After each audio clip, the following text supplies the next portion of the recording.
امریکہ اور یورپ میں ایک عورت تھی جس نے کہا کہ میں اسلام کو اس لیے لائک کرتی ہوں اور اسلام کو پسند کرتی ہوں کہ چونکہ پورے قرآن میں مرد کے نام پہ کوئی صورت نہیں ہے. رجال میں مرد ہوتا ہے، سورۃ الرجال پورے قرآن میں ایک بھی صورت نہیں ہے، مگر سورۃ النساء، نساء میں عورت، نساء کے نام پہ قرآن پاک کی ایک صورت موجود ہے. اس لیے پتہ چلا کہ اسلام نے عورتوں کو بڑا حق دیا ہے کہ اس کے نام پہ ایک پوری صورت کا نام ہے. اب جو الزام لگاتے ہیں کہ اسلام نے عورتوں کو حق نہیں دیا ہے وہ بالکل بیس لیس ہے، بے بنیاد ہے. انہوں نے کہا کہ میں قرآن پاک کی صورتوں سے اندازہ لگا لیا کہ عورتوں کا مقام اسلام نے بہت بلند کیا. اس طرح بے شمار اچھے پڑھے لکھے لوگ اب یہ سوشل میڈیا میں یا فلم میں یا بھاشنوں میں جو لوگ بھی اسلام کے خلاف بولتے ہیں وہ سب سنی سنائی باتیں بولتے ہیں. جیسے ایک بندہ دنیاوی پڑھا لکھا وہ کہتا تھا کہ مسلمان لوگ اکبر کو اللہ مانتا ہے. وہ دنیاوی پڑھا لکھا انجینئر ڈاکٹر پروفیسر جس کو ہم لوگ پڑھا لکھا کہتے ہیں. یہ لوگ صرف وہ فزکس، کیمسٹری، بایولوجی، میتھمیٹکس کے ڈیفینیشنز کو وہ پڑھتے ہیں، رٹتے ہیں، اس ایگزام میں لکھتے ہیں، پاس کرتے ہیں، نوکری مل جاتی ہے. بس پڑھ لکھے لوگ. پڑھنے لکھنے کا مطلب ہے انسان بننا. پڑھنے لکھنے کا مطلب ہے اپنی حقیقت کو پہچاننا. اور جتنا کرائم انڈیا میں اور انڈیا سے باہر ہو رہا ہے سب سبزی بیچنے والے لوگ نہیں کر رہے، سب ہائیلی کوالیفائڈ لوگ کر رہے ہیں. ابھی ایک کھاتے پیتے ہرے بھرے ملک کو، بچوں کو، عورتوں کو مارنا، دیواریں توڑنا، پانی بجلی پہ اٹیک کرنا، یہ کوئی جاہل آدمی نہیں کر رہا ہے، دنیا کا ایک پڑھا لکھا آدمی کر رہا ہے. ٹرمپ کوئی جاہل آدمی نہیں، پڑھا لکھا آدمی، دنیاوی پڑھا لکھا آدمی. نیتن یاہو کوئی جاہل نہیں، پڑھا لکھا آدمی. اب ہندوستان میں اتنے بڑے بڑے گھوٹالے ہو رہے، چاہے یوریا گھوٹالا، چینی گھوٹالا، تابوت گھوٹالا، کوئلہ گھوٹالا، یہ سب کم پڑھے لکھے لوگوں نے نہیں کیا، بہت ہائی کوالٹی کے پڑھے لکھے. اب اگر کوئی یہ کہے کہ پڑھیے لکھیے جس کی وکالت سارے لوگ کر رہے ہیں، اس کا مطلب ہے کہ چور بنیے. ڈاکٹر بنیے مطلب چور بنیے. دوسرے کی کڈنی بیچیے، نارمل ڈیلیوری کو سیزرین کر دیجیے. 5 روپے کی دوائی سے ٹھیک ہو سکتا ہے تو آپریشن کر کے 5 لاکھ اس سے اینٹ لیجیے زمین بیچ کر کے. یہ کیا چوروں کی جماعت ہے؟ انجینئر بننے کے بعد صاحب سڑک نہیں بنی ہے پھر بھی آپ سگنیچر کر دیے ہاں سڑک بن گئی. موربی کا برج ٹوٹ گیا، کئی 100 لوگ مر گئے. NOC کس نے دیا تھا؟ پروٹیکشن سرٹیفکیٹ انجینئر نے دیا تھا. اس لیے اسلام نے کہا ہے کہ صرف پڑھائی نہیں، صرف نالج نہیں. حضور نے دعا کی ہے اللہم انی اسألک علما نافعا. اے اللہ میں علم نافع کا سوال کرتا ہوں. نالج دیٹ از پروفیٹیبل، یعنی وہ علم جو پروفیٹیبل ہو، جو خود آدمی کو آدمی بنا دے، اس علم سے دوسروں کو فائدہ پہنچائے. اور اس علم سے حضور نے پناہ مانگی اللہم انی اعوذ بک من علم لا ینفع. ہم اس علم سے تیری پناہ چاہتے ہیں جو علم نفع نہ دے. حضور پناہ مانگتے ہیں، میں اس علم سے پناہ مانگتا ہوں جو علم نفع نہ دے. اس لیے صرف ڈاکٹر بنیے، انجینئر بنیے، پروفیسر بنیے، بیٹی کو پڑھائیے، بیٹا کو پڑھائیے، یہ صحیح نہیں ہے. وہ علم بال بچوں کو سکھائیے جو علم بال بچوں کو ماں باپ کا فرمانبردار بنا دے، جو علم سماج کے لوگوں کو ایک دوسرے کے حقوق سے اوگت اور باخبر کرا دے. اس لیے یہ اس علم کی وکالت صرف عالم دین کرتے ہیں کہ علم نافع حاصل کی، جو علم آپ کو نفع دے۔ ورنہ ہم لوگ تو دیکھتے ہیں کہ جتنے بڑے بڑے کرائم ہوتے ہیں سب دنیا میں پڑھے لکھے لوگ کرتے ہیں۔ اب یہ لوگ اگر کہیں کہ اسلام نے یہ کیا ہے وہ کیا ہے، جا کے کڈنی بیچ کے کھاؤ، کیا فالتو ساری باتیں کر رہا ہے۔ ایک مکھ منتری بننے کے بعد کوئلہ گھوٹالہ کر رہے ہیں، جاؤ چوری کرو، پبلک کی دولت چورو اور چوری کر کماؤ۔ اسلام کے بارے میں مت بولنا کچھ، اسلام کے بارے میں بولنے سے پہلے اسلام پڑھ لینا، گہرائی سے پڑھ لینا۔ ذرا اس کی جہالت کی مثال میں دیتا ہوں، یہی کچھ لوگ پڑھے لکھے لوگ تھے، یہی لوگ انجینئر، ڈاکٹر، پروفیسر، یہ لوگ کہہ رہے تھے مسلمان لوگ کی عقل خراب ہو گئی کہ یہ لوگ اکبر کو اللہ مانتا ہے، اکبر کو اللہ مانتا ہے۔ کیسے؟ 5 ٹائم اذان دیتا ہے، اللہ اکبر، اللہ اکبر، اللہ اکبر ہے۔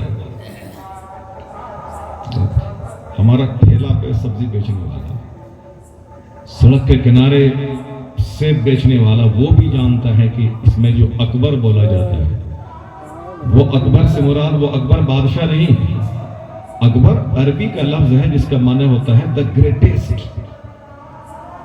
گریٹ منے بڑا، گریٹر منے اس سے بڑا، گریٹسٹ منے سب سے بڑا۔ یہ عربی کا لفظ ہے وہ اکبر، اس کا میننگ ہوتا ہے دا گریٹسٹ، سب سے بڑا، یعنی اللہ سب سے بڑا ہے۔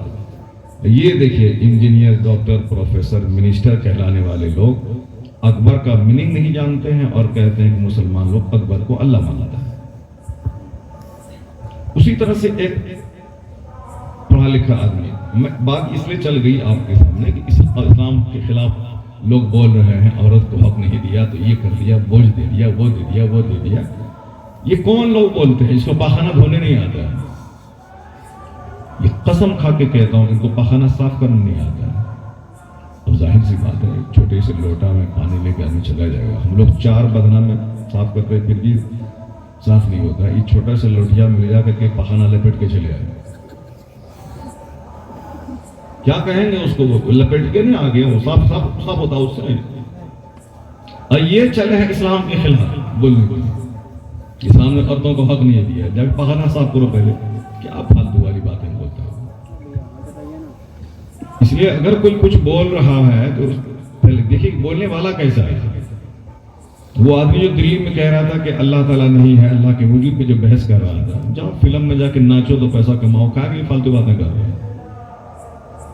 فلم میں غزل لکھنے والا، گانا لکھنے والا، اور گانا لکھ کر کے 2 پیسہ کما کے کھانے والا، وہ کیا جانے اللہ کے وجود کے بارے میں وہ بحث کر رہا ہے۔ تمہیں معلوم ہے Einstein, the greatest scientist of the time، اپنے وقت کا سب سے بڑا ویگیانک، اس نے کہا ہے کہ اگر 10 لاکھ سال عمر میری ہو جائے پھر بھی میں کائنات کی وسعت کا پتہ نہیں لگا پاؤں گا۔ کائنات، دنیا، یونیورس، اس یونیورس کا اور کہاں ہے، چھور کہاں ہے، اس کا پتہ نہیں لگا پاؤں گا اگر 10 لاکھ سال بھی مجھ کو عمر مل جائے۔ یہ جو کچھ میں نے ڈسکور کیا ہے، پتہ لگایا ہے، یہ سب علم و فن کا ایک قطرہ ہے۔ وہ کہتے ہیں کہ the universe is mystery، کائنات ایک رہس ہے، ایک راز ہے۔ لگتا ہے کہ وہاں آسمان گرا ہے، لگ رہا ہے، وہاں جانے کے بعد پتہ چلتا ہے کہ اور آسمان دور ہے۔ اب کہاں اور کہاں چھوڑ ہے یہ کہنا مشکل ہے۔ آخر کون ہے جس نے ایک جٹیل، ایک مہان، ایک وشال کائنات کو بنایا ہے؟ وہ بھی کہتے ہیں کہ ضرور کائنات کا کوئی خدا ہے جس نے اس کائنات کو پیدا کیا۔ اب ہم اس گانا لکھنے والے کی بات مانیں کہ اس سائنٹسٹ کی بات مانیں؟ اس لیے یہ فالتو والی باتیں مت سنا کیجیے۔ آپ واٹس ایپ پہ یہ بول دیا، واٹس ایپ پہ یہ بول دیا، یہ فلم میں کوئی بولا اور ناچنے والا بول دیا۔ اگر کوئی ڈاکٹر بولتا ہے جاؤ کڈنی بیچ کے کھاؤ، تم کیا یہ سب فالتو والی باتیں بولے گا؟ باتیں کرو وہ جو ویگیانک کلمہ پڑھ لیا۔ ویگیانکوں نے کلمہ پڑھا، ذرا ایک بات چھڑ گئی ہے کہ ایک بات سن لیا۔ ایک بہت بڑے ویگیانک ہیں جس نے کہا کہ دنیا کی ساری چیزوں کی پیدائش میں پانی کا دخل ہے. واٹر. جیسے انسان پیدا ہوا ہے کسی فیکٹری میں تھوڑی پیدا ہوا، انسان کی پیدائش میں پانی کا دخل ہے. ایک شوہر اپنی بیوی سے ملاقات کرتا ہے، باپ کی ریڑھ کی ہڈی سے ایک پانی کا قطرہ نکلتا ہے، اماں کے سینے کی ہڈی سے ایک پانی کا قطرہ نکلتا ہے.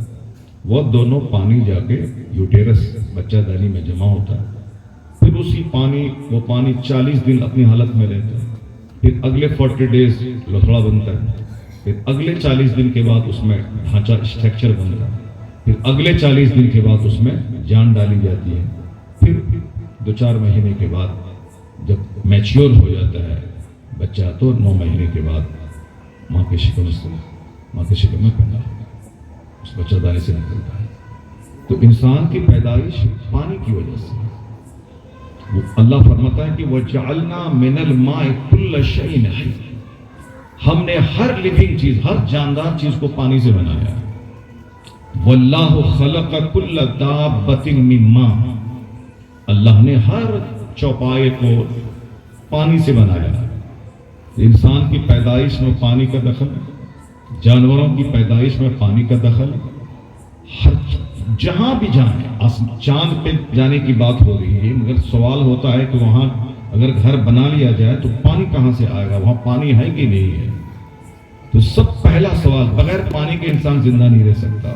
واٹر سائیکلنگ، اس پہ تبصرہ ہو رہا ہے کہ زمین سے پانی اوپر جاتا ہے، آسمان سے پانی میٹھا بن کے برستا ہے، اور یہی پانی ندی نالے اور جھرنے کے ذریعہ پھر واپس سمندر میں جاتا ہے. ایک سائیکلنگ ہے، سمندر کا پانی بھاپ بن کے اوپر جاتا ہے اور پھر وہی پانی وہاں سے برستا ہے، اور وہ پانی نالے کے ذریعے، جھرنوں کے ذریعے پھر وہ سمندر میں چلا جاتا ہے.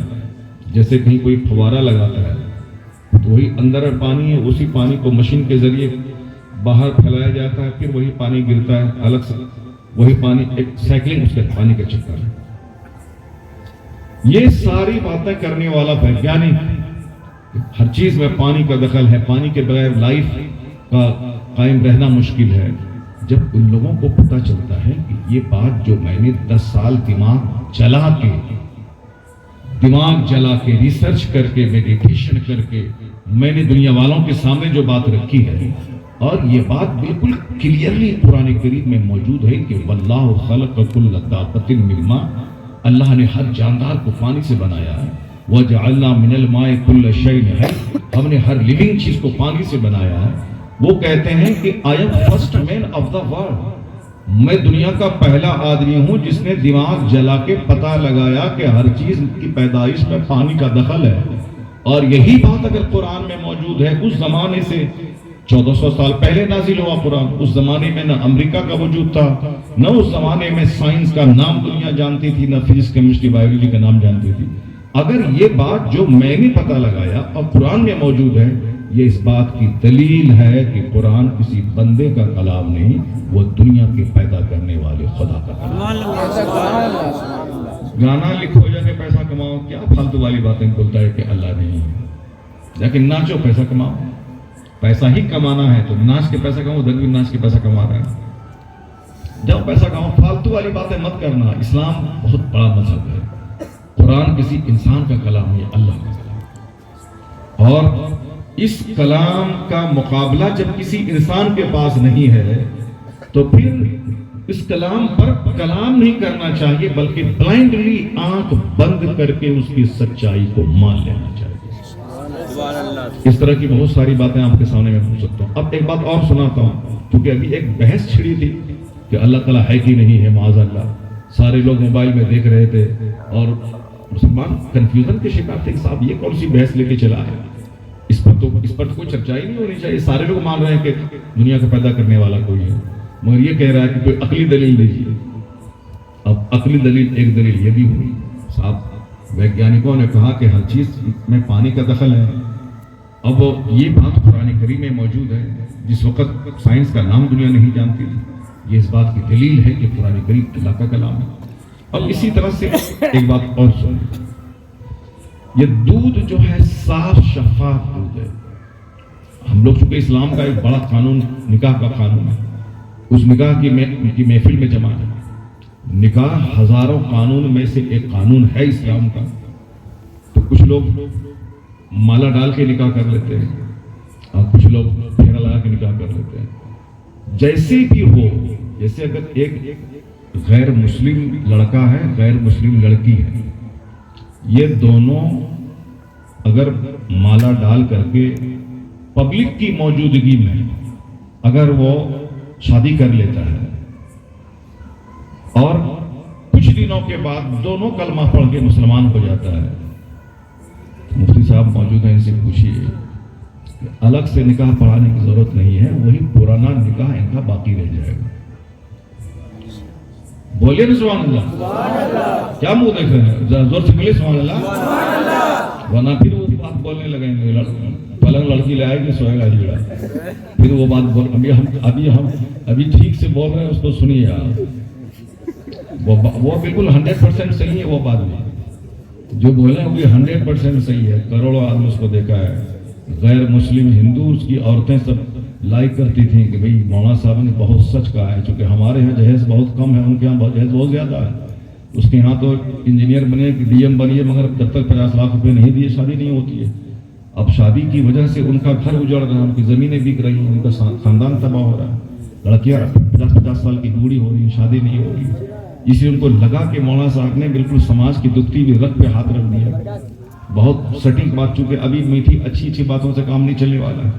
جب آدمی بالکل میل سخت ہو جائے تو ہارڈ ڈٹرجنٹ چاہیے اس کو، اس لیے اب نارملی کہ یہ کیجئے صاحب، وہ کیجئے صاحب، کچھ نہیں چلے گا، اب چلے گا وہی شبد چلے گا کہ تم ایک آدمی کی دنیا ویران کر رہے ہو، اس کی زمین بیچوا کے اس کو برباد کر رہے ہو، اور تم صاحب شریفانہ جملہ سننا چاہتے ہو، اس کے لیے وہی جملہ صحیح ہے جو استعمال ہوا ہے کہ پلنگ لائے گی بیوی اور سوئے گا یہی جگہ۔ تو وہ ساری باتیں نہیں، میں ایک قاعدے کی بات کر رہا ہوں کہ آپ نے وہ سب بات بھی قاعدے کی ہے، اس پر میں چرچا کروں گا تھوڑا سا۔ مولانا مفتی صاحب نے بہت اچھے ڈھنگ سے ایک علمی گفتگو کی ہے نکاح کے تعلق سے۔ اب مزید اور کچھ نہیں، بس میں ایک اسی بات کو آگے بڑھاتے ہوئے میں ایک آسان لب و لہجے میں، تاکہ آپ اس کو سمجھ جائیں، مگر جب بات چھڑ گئی ہے کہ بات سب کی نہیں مانتے، اب 3 طلاق کے تعلق سے بل پاس ہو گیا، مگر مانتا کون ہے اس کو؟ مسلمانوں نے کہا تھا کہ صبر کرنا تم، ابھی ہم لوگ اس قانون کے خلاف اگر ہم لوگ سڑک پہ آ جائیں گے تو پھر ہمارا نقصان ہوگا کہ صاحب یہ لوگ قانون کے خلاف ہیں، یہ ہے وہ ہے۔ ہم لوگوں نے صبر کیا، 4 سال 5 سال ہو گئے، اس قانون کا مسلم سوسائٹی پہ کیا اثر پڑا؟ میں نے کہا صبر کرو، یہ قانون ردی کی ٹوکری میں چلا جائے گا، اس پر کوئی اثر نہیں ہوگا۔ ہمارے لیے سب سے سپیریئر قانون ہمارا ادارہ شریعہ ہے، اس لیے تم کو کورٹ جائے گا ہی نہیں، پھر تم کو جیل کیسے ہوگا؟ تم کو اب اس قانون کے بننے کے بعد تیرا دھیان اپنے اسلامی کورٹ کی طرف ہونا چاہیے، کہ تاکہ تیرا کیس نہ وہاں جائے گا، نہ تجھ کو 3 سال کی جیل کی سزا ہوگی۔ 5 سال ہو گئے، کچھ فرق نہیں پڑتا ہے۔ مسلمانوں کا رجحان بڑھا ہے اپنے قاضی صاحب کی طرف، شرعی عدالت کی طرف۔ اسی طرح بہت سارے قانون لوگ لاتے رہے مگر کچھ ہوا نہیں، کچھ بھی نہیں ہوا۔ 14 صدیاں گزر گئیں، اسلام کی مخالفت ہوتی رہی، اور پہلے کے مقابلے میں آج اسلام زیادہ اسٹیبل ہو گیا ہے۔ اس لیے چاہے امریکہ فلسطین کو جلا دے، چاہے ایران کو جلا دے، چاہے کچھ بھی کرے، مگر وہ خود جل کے راکھ ہوگا، مگر اسلام کا کچھ بھی نہیں بگڑے گا۔ اسلام وہ پودا ہے جتنا کاٹا جائے گا یہ ہرا ہوتا چلا جائے گا۔ اسلام کو مٹنا ہوتا تو اسی ٹائم مٹ جاتا جب امام حسین شہید ہوئے تھے۔ ان کو شہید کوئی یہودی، کوئی کرسچن، کوئی کافر نہیں کیا تھا، کلمہ پڑھنے والا ہی اس کو شہید کیا تھا، اسی وقت اسلام ختم ہو جاتا۔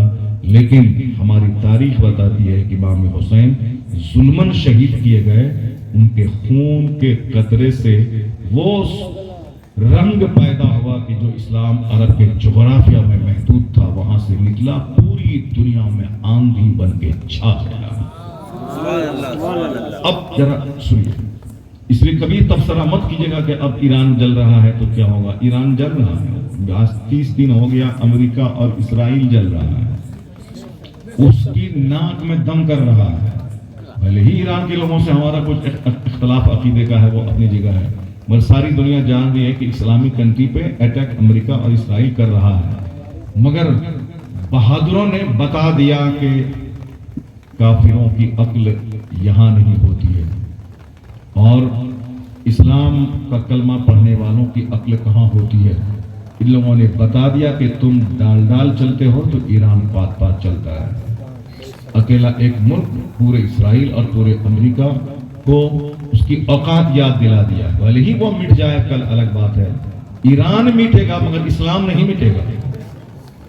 فلسطین اور غزہ کے لوگ مٹیں گے، اسلام نہیں مٹے گا. مرنا تو ہے ہی، آپ کو بھی مرنا ہے، ہم کو بھی مرنا ہے. آج مرے چاہے 50 سال کے بعد مرے، کون جی نکلے آئے. مگر فرق اتنا ہے کہ وہ شراب پیتے ہوئے مرتا ہے اور ہم کلمہ پڑھتے ہوئے. مرنا تو کس کو ہے؟ سب کو. فلم میں ناچنے والا بھی مر رہا ہے، تقریر کرنے والا بھی مر رہا ہے، مگر فرق کیا ہے؟ وہ ناچتے ہوئے مر رہا ہے اور ہمارے خطیب قرآن پڑھتے ہوئے مر رہا ہے. اللہ تبارک تعالیٰ کا احسان ہے کہ اسلام جیسا مذہب آپ کو اور ہم کو عطا فرمایا، اور آزمائشوں سے ہم گزرتے ہیں.